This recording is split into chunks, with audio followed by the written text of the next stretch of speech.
Whenever I'm throwing a dinner party, I love to serve a charcuterie platter.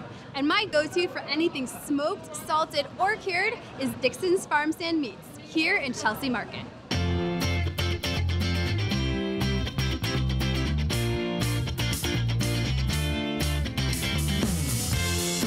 My name is Jake Dickson. I'm the owner and operator of Dickson's Farmstand Meats in New York's Chelsea Market.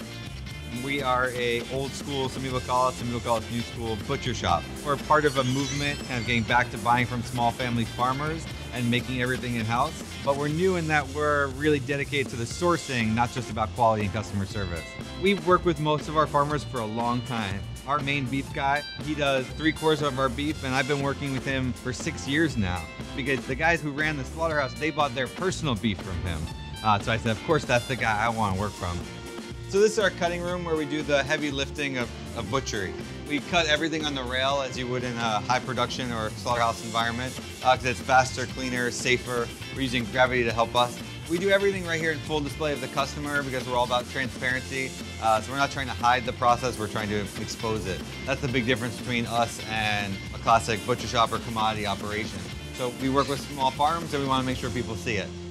Part of our mission here is zero waste. That's the ideal up here that we're always aiming for. So first pass, we hope to sell everything fresh.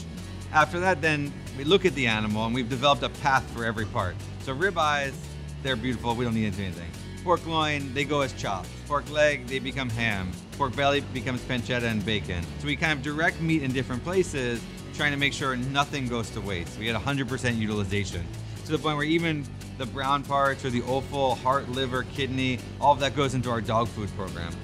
Because we are more profitable when we use everything, but we also do the animal justice. This animal that gave its life for us, we do it justice by making sure nothing goes in the garbage. Our charcuterie case is another one of those outlets for every part of the animal. There are ways of taking a low-end cut and making it a high-end, fun, delicious product. This is an example of my ideal charcuterie plate. It has different flavors, textures, proteins.